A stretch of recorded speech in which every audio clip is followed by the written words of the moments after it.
You're Locked On Maple Leafs, your daily podcast on the Toronto Maple Leafs. Part of the Locked On Podcast Network, your team every day.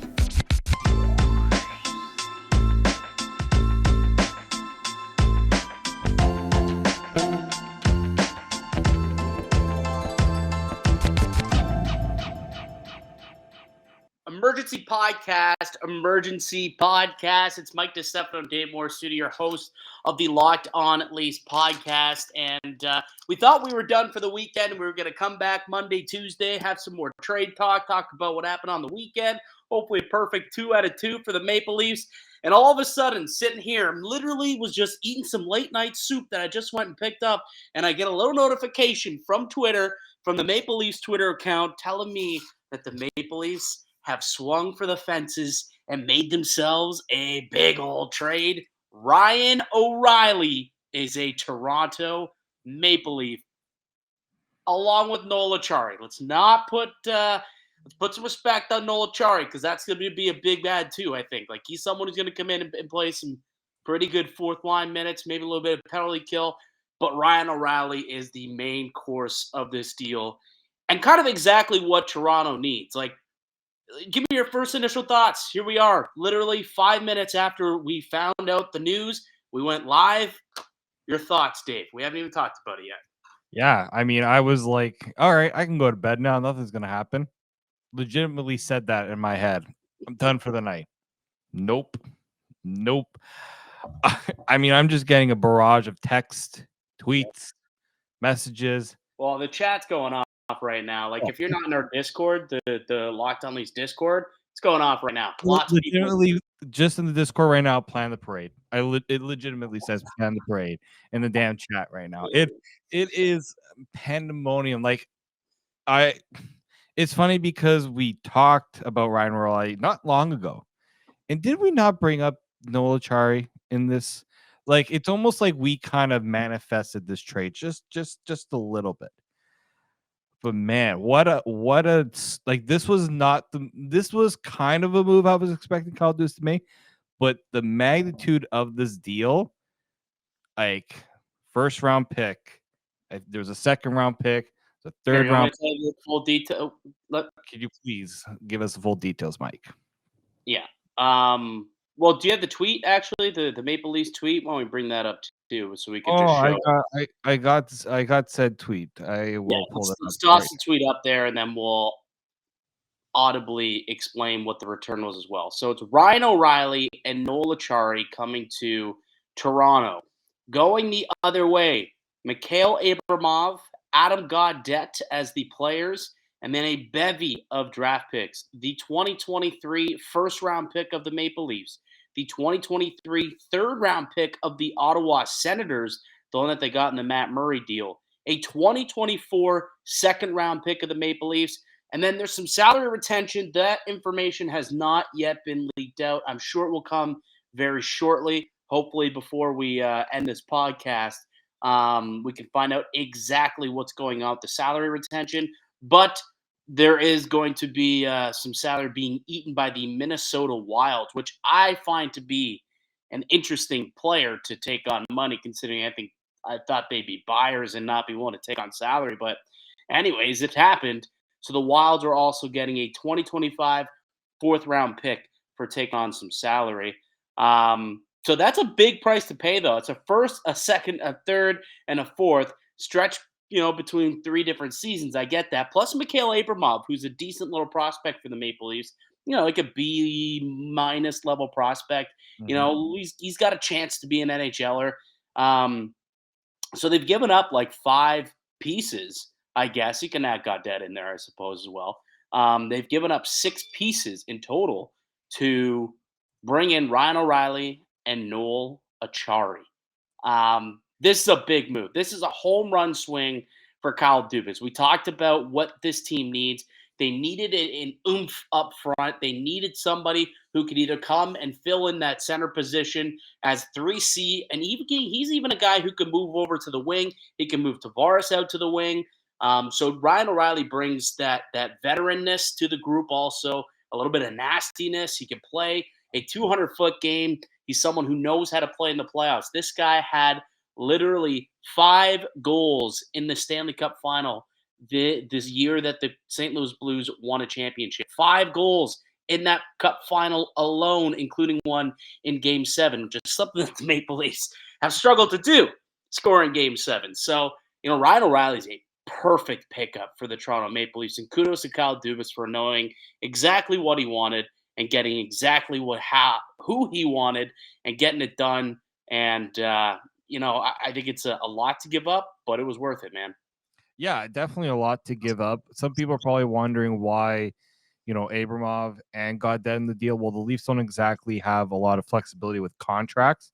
They literally could not bring in these two contracts without shipping contracts out. So I believe that this was a big reason why Abramov and Gaudette were included in the deals. They're not exactly crucial pieces to the Leafs right now, present, and future. So to me, those two are kind of just throw-ins for the contract to get the contracts balanced out.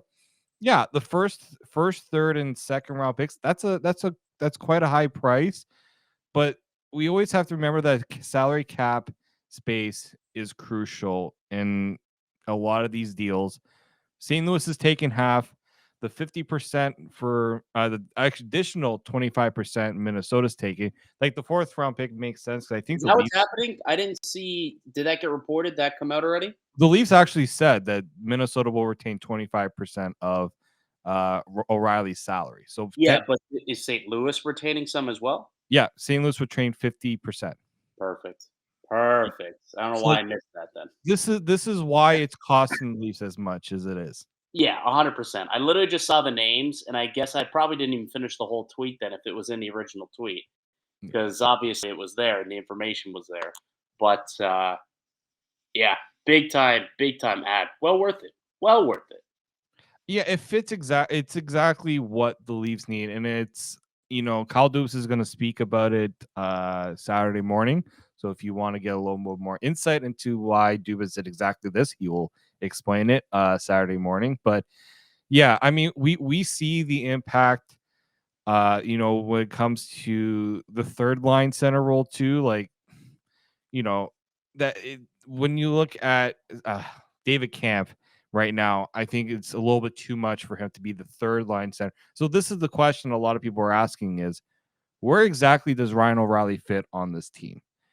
Is it in the top 6, or is it maybe that third line center role? If you're paying this much, I'm kind of assuming that he's going to be a little bit higher up in the lineup.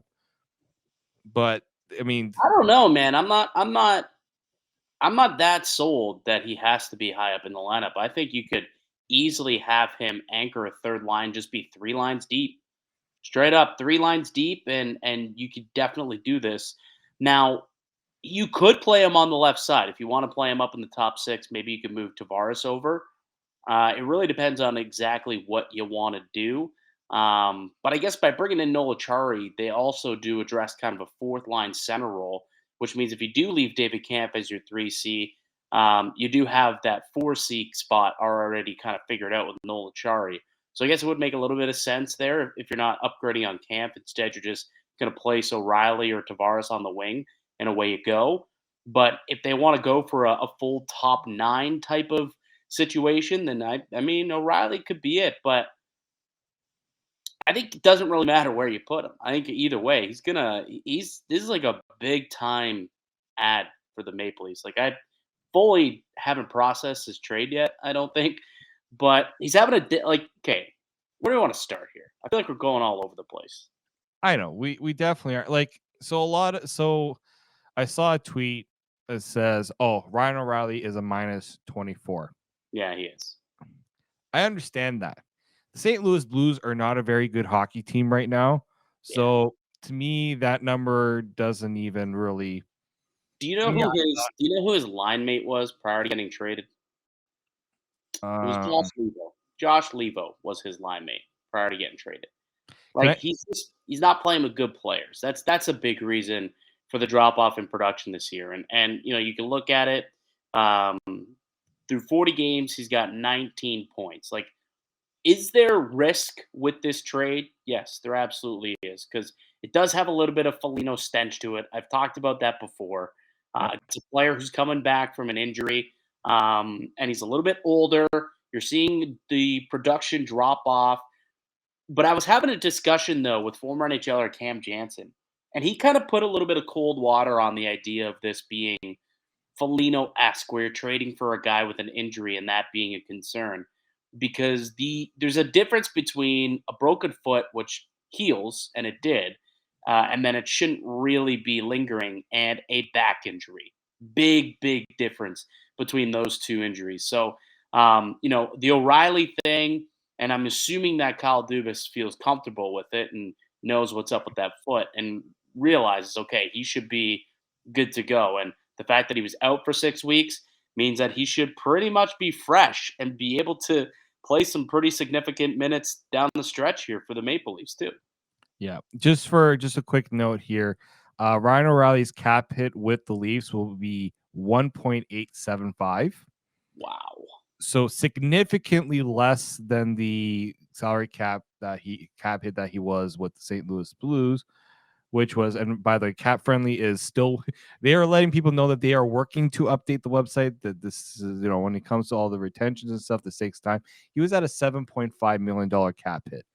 So that's quite a chunk of change that, that has to be retained here. Still a little surprised about Minnesota, but maybe they're kind of in that in between of whether or not they're going to go all in at the trade deadline, because they're a team that's kind of been up and down this season. But this is the first season that Ryan O'Reilly is considered has been a minus player since he was a member of the Buffalo Sabres.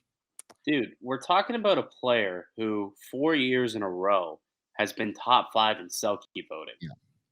including winning it, like his first year in St. Louis. Like, since he got to St. Louis and got out of Buffalo, and it was just an absolute tire fire while he was there, despite having what was he, 11th he finished in Selke voting in his final 2 seasons at Buffalo, so he still actually played well and was a good player. But like, he's one of the premier two-way centermen in the National Hockey League. Like, you're not a top 5 Selke guy if you're not playing elite top tier, two-way game. And that's exactly what he does, and it's exactly what he could bring. So I kind of think it's interesting too. If he ends up on that top 6, let's say with Tavares and Marner, those are some guys who are pretty responsible defensively as well. Like, that's a team who could certainly, strip pucks off guys. That trio can, go turn off defense into offense and end up putting up a lot of points. Like, that could almost be your shutdown line, but one in a way where it can transition and have a lot of offense. Yeah.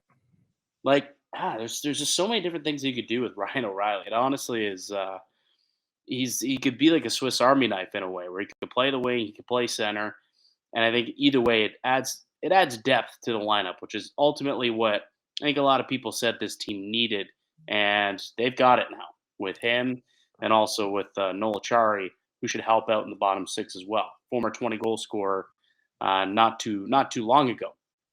So I'm going to bring something up right now, a little J Fresh knowledge right here. Just to get a better idea just of the breakdown of what Ryan O'Reilly brings. So Ryan O'Reilly, acquired by Toronto, is a top 6 two-way playmaking center who typically has a very strong defensive impact. His production is down this year, but he's still creating chances at a high rate. Big statement for the Leafs. So just looking here, yeah, the PK is not great, but even strength defense, he's still producing. Even strength offense, he is producing. Like, he's basically saying is it's tough to really look at this year in St. Louis with the Blues and say that Ryan O'Reilly is totally dropped off, because this is not the same St. Louis team. They're clearly going in a different direction, in terms of what they want to do with their future. Yeah, and you can even see there, quality competition, 96th percentile, which means he's taking on the tough minutes each and every night. And I assume he'll be able to come in and do the same thing for Toronto, and they'll probably have him do that. But now, instead of having to carry guys like Josh Levo on his back, it'll be guys like either Tavares and Marner, or Yarncroc and Pierre Engvall. Like, there's some better players out there that he's going to play with, some more two-way guys, some defensive guys. And hopefully that kind of improves his numbers overall. Like he's still going to be extremely attractive as a player, but now you can maybe see the goal scoring take a little bit of an uptick. I saw it too. What was the go back up to the tweet because he mentioned something about still, yeah, his production is down this year, but still creating chances at a high rate. So if he's still creating chances at a high rate this season, that probably means that you come to Toronto, a team that is able to finish, which is something that the St. Louis Blues were not doing a whole lot. That means that production should definitely increase. So a really good sign that the process has been there for Ryan O'Reilly this year. Just a little bit snake bitten from a production standpoint, whether that's because of who he's playing with, just a little bit of bad puck luck. But coming to Toronto with some really quality teammates and line mates with him, I think you can expect a big uptick in his play. Well, and we haven't even brought up the Noel Acciari acquisition here because that also plays a part into. Actually, why don't we bring up Jay Fresh's opinions on Noel Acciari? Because that certainly does help. I if any time I'm looking for a little bit more analysis, so Noel Acciari acquired by Toronto is a capable and versatile bottom six two-way forward. Don't expect a lot of offensive creativity from him. So basically saying this is someone that's going to help your team in the bottom six basically play better in their own end, which has kind of been a problem for this group. We saw how things can go against certain teams where the bottom six doesn't look as good in their own end. Well, Noel Acciari will definitely help in that scenario. Yeah. So, and he's a guy too who he can play two different positions. So there's position versatility there. You can play him as your fourth line center, or you can play him on the right wing if you feel Pontus Holmberg is good enough to compete in the playoffs as your 4C going up against the Pierre-Edouard Bellemare and Patty Maroon, Corey Perry, and all those guys. Noel Acciari is. I think that he is somebody who could link up against those guys and potentially, be not a difference maker on the fourth line, but he's somebody who you can feel comfortable with playing. He's someone who has a lot of experience when it comes to the playoffs. Got 54 playoff games in his career. Noel Acciari does, split between the Boston Bruins, the Florida Panthers, and then this season he went to St. Louis as a free agent. What's his contract situation though? I'm curious. I thought he might have had term on that deal. I'm just going to double check and see what his contract situation is like, or if you know what it is, because my computer often $2.5 million. I don't have his what he has left on his deal. I'm just gonna look it up on Cap Friendly really quickly. Can with people as we are continuing to look up information as we decided to go live with this with our initial. Is it already on? Let's see if it's already been updated. Let's see. So the other thing about Noel Acciari is he has 168 hits this season. That already puts him well above anybody on the Leafs. I think Rasmus Sandin leads the Leafs with like 115 or something like that. 113. Zach Asmus has 112. Yeah.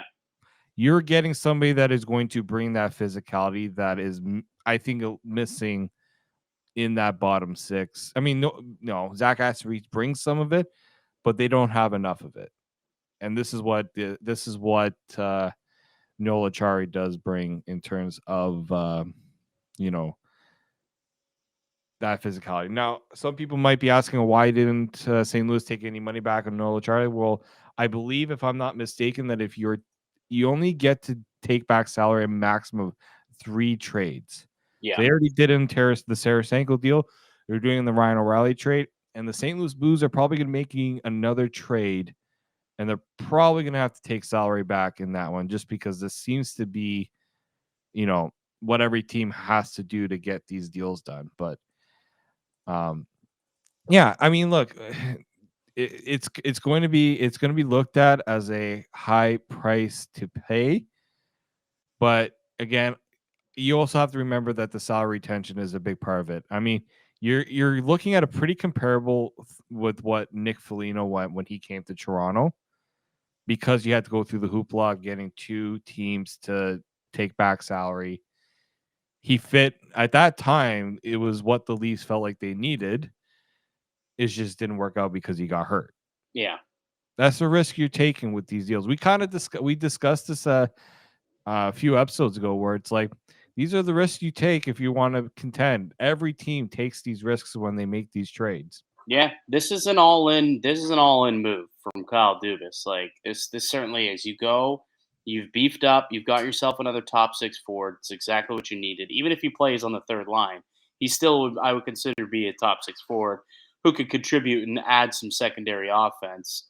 You've beefed up your bottom 6 by adding Noel Acciari, who again, like I might add, like although he's not an offensively gifted player. He's got 10 goals this year on the fourth line for the St. Louis Blues through 54 games. And back in 2019-20, right the season that he was having his breakout year in his career, when the pandemic hit, he had 20 goals through 66 games. He was getting looks up in the top 6 in Florida that year, I remember. So he's a player that has experience playing up the lineup, and there has been some signs of life when it comes to his offense. I'm not expecting him to provide offense. It's not what he's here to do. He's here to, like you said, come and be a physical veteran for this group, and that's exactly what they need on the fourth line, I think, and that's what he's going to bring. So I like the addition to also get themselves Noel Acciari to help the fourth line. You get Ryan O'Reilly, who can help with your top 9, and all of a sudden, there's still cap space available. That's the thing. Because you got the double retention on Ryan O'Reilly, there's still space where they could make a move. Like they could still go out and get a defenseman like a Gavrikov or something. Now they've given up their first round pick.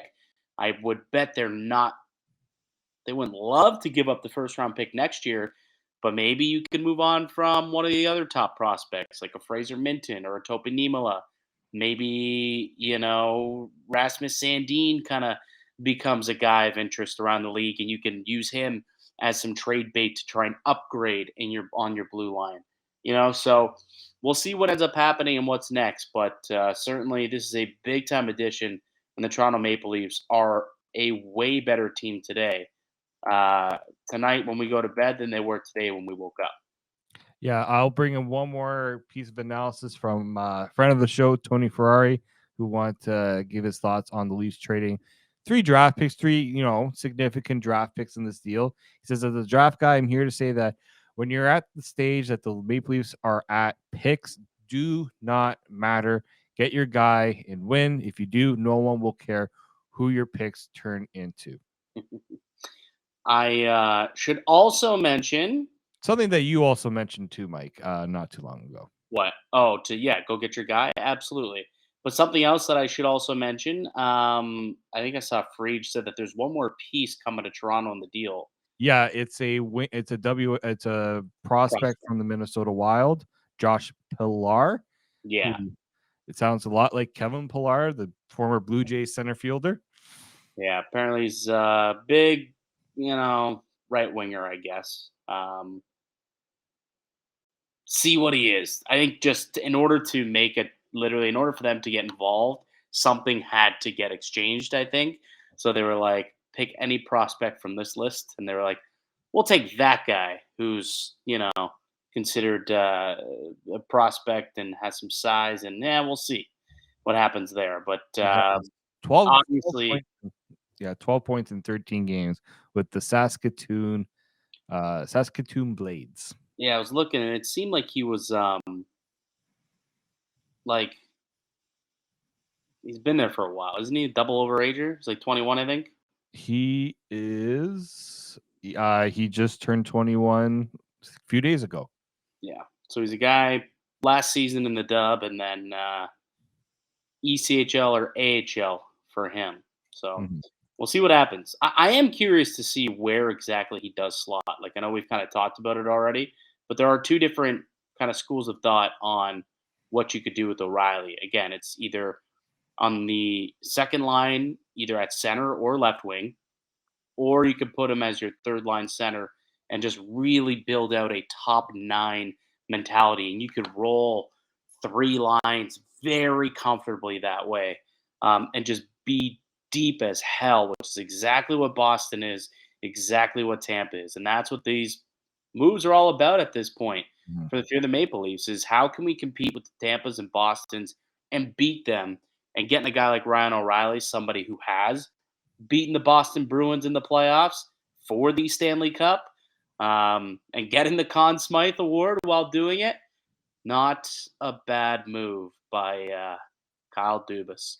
So more information coming in as we record. As Yeah. Riley Freeman just reported, as I understand it, Acciari O'Reilly are scheduled to arrive for tomorrow's game versus Montreal. No way. They're gonna be playing tomorrow too?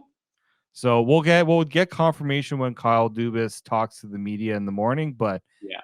I mean, I can't, the Leafs are probably just like, yeah, we're sending the jet, we're getting these boys in, like we're making that deal. These guys are gonna play. So Man, I'm not home. I flew back to Niagara. I'm not gonna be at the game. That's gonna be a hot ticket tomorrow. I know the one I was like when you when you said you were driving back home to Niagara, I'm just like, I guess he's not going to the Leaf game now. No. I decided to come, see the family. It's a family day weekend. So I was like, oh, go see the folks and, should enjoy myself a nice quiet weekend. Start off with a bang, I would say. A big ol' bang for Kyle Dubas and the Toronto Maple Leafs. So Ryan O'Reilly is a Maple Leaf. Feels really, really good to say. Anything else you want to address or talk about? I guess Well, before we. some are wondering, are the Leafs going to be done? We won't know until we hear from Kyle Dubas. He might say we're shutting her down. If you're Gotcha. making a move like this, I don't think so. I think now you've kind of addressed the forward need. Let's see if maybe there's a defenseman that can provide a little bit of depth.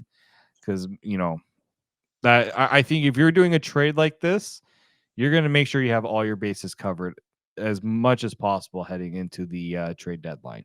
Yeah, I don't think they're done. I think they still want to add a defenseman. I don't know if it's going to be an impact guy like a top four like I've been clamoring for. I did say I'm not sure they have the space to add a top six guy like a Ryan O'Reilly, a Noel Acciari, and also another defenseman who I would consider to be like a top four guy. But maybe they can. We'll see. Being able to double retain O'Reilly definitely makes it a little bit easier to do from a cap perspective. And now it comes down to what type of appetite do you have when it comes to parting with some of your top tier prospects. Now the first round pick is gone. Now what are you going to use to go out and get some guys? I'll say this though, probably means that Colton Parayko is not going to be a Maple Leaf. I would imagine he would have been involved in this deal if that were. Could you imagine if it was Colton Parayko and Ryan O'Reilly? Oh my goodness. I would have passed out. Yeah, it's going to be very, very interesting. Yeah, I'm still getting so many. My phone has been nonstop since this deal has been made. I know. I love I do find it funny. Like you and I work in sports, and we literally get emails when stuff like this happens. Like we are some of the first people to know that it happens instantly, especially when the Leafs tweet it out. And then I continue to get like texts and. Did you see what the Leafs just did? Yeah, it's like I get push notifications from the Maple Leafs whenever they tweet things, from Friedman, from Dreger, from LeBron, anything that an insider or the Maple Leafs tweet out, I get it right to my phone right away. So yeah, I get this information pretty quickly. I find it hilarious. So like, oh my God, did you see? Yes, I did. I saw it happen. But everyone's just excited, man. It's a fan base that believes that this year, they needed to do something to give him a chance to finally get over the hump, and Ryan O'Reilly is going to give him that opportunity. That's for sure. You feel better about it at the very least. Is it going to end up? Is it going to work?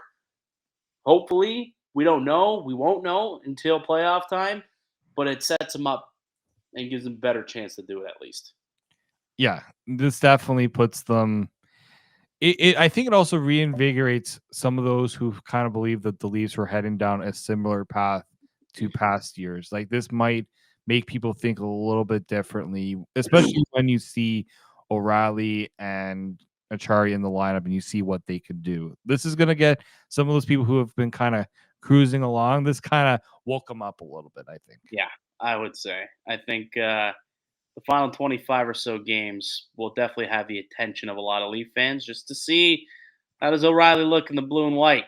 How does he look in the blue and white? He'll be in Buffalo on Tuesday. Guess who's going to be in that game, at that game, in person in Buffalo? This guy. Nice. I'm a couple of rows back from the penalty box too, so we'll be up and close. Nice. Very, very nice. So I have to take some pics and toss her in the old Discord. Oh yeah, the Discord will definitely be humming that night. There you go, pal. All right. If anything else happens, we will update you guys, I suppose. Maybe do another, like, if he pulls the trigger tomorrow, we'll have to do another emergency podcast. It's just gonna Hashtag content. That's right. Let us know down below if he's not done. What else do you want him to do? What will be next on his list of things to do between now and March 3rd? Let us know in the comment section below. All right, Dave. Good stuff. Enjoy your weekend, pal. Hopefully we can enjoy the rest of it. Tomorrow should be a real fun game now if these two are going to be in the lineup. So I'm excited for it. Leafs and Habs, and then the very next night, Leafs and Blackhawks Part 2. We'll catch you all back on Tuesday, where we'll break down those games. And so thank you so much for listening and supporting the show. You can subscribe to the Locked On Leafs podcast on all podcasting platforms and receive daily Leafs content. Follow myself on Twitter at Mickey_Canuck. Follow Dave at D_Morassutti. Follow the show at Locked On Leafs. We'll be back with another episode for you guys next week. But until then, keep it locked right here on Locked On Leafs. And Ryan O'Reilly is a Toronto Maple Leaf.